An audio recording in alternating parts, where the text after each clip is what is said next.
సావిత్రిబాయి పూలే 193వ జయంతి కార్యక్రమాన్ని ఘనంగా నిర్వహించడం జరుగుతూ ఉంది.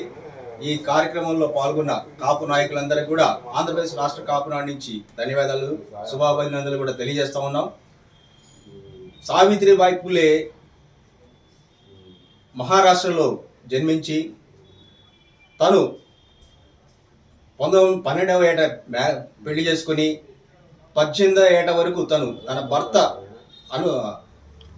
సహాయ సహకారాలతో చదువుకొని ఈ భారతదేశంలో 1948లో మొట్టమొదటిసారిగా ఒక దళితుల కోసం ఒక స్కూల్ పెట్టి దాని ద్వారా ఉచిత విద్య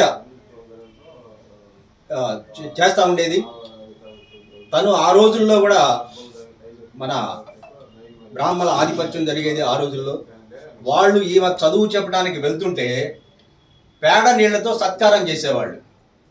కానీ ఎక్కడ కూడా ఆమె వాళ్ళని ఏమనకుండా ఆమె బ్యాగ్లో ఇంకొక చీర పెట్టుకొని వెళ్తూ ఉండేది.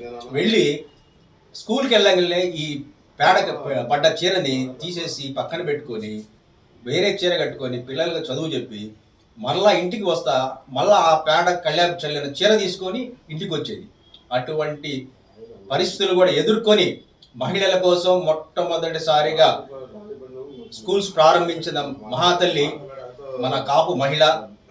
ఆవిడని మనం గౌరవించుకోవడం, ఆమె జయంతిని కార్యక్రమాన్ని మనం నిర్వహించుకోవడం ఎంతో అభినందించదగ్గ విషయం. తను ప్రారంభించిన ఒక్క స్కూల్తో కాకుండా 2 సంవత్సరాలు 20 స్కూల్స్ ఉచితంగా ఏర్పాటు చేసి ఎంతోమంది పేదలకు విద్య ద్వారానే అభివృద్ధి ఫలాలు వస్తాయనేది ఆ రోజుల్లో తను గుర్తించి తను చేసిన కృషికి మనం ఆంధ్రప్రదేశ్ రాష్ట్ర కాపు నాడు నుంచి అభినందనలు, శుభాభినందనలు తెలియజేస్తూ ఉన్నాం.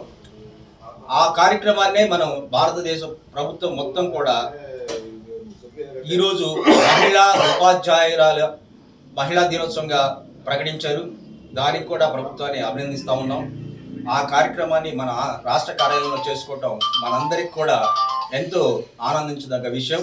కాబట్టి తాను చేసిన సేవను గుర్తించి మనం అందరం కూడా అదే బాటలో మనం పయనించాలని కూడా ఈ సందర్భంగా అందరికీ తెలియజేస్తా ఉన్నాం.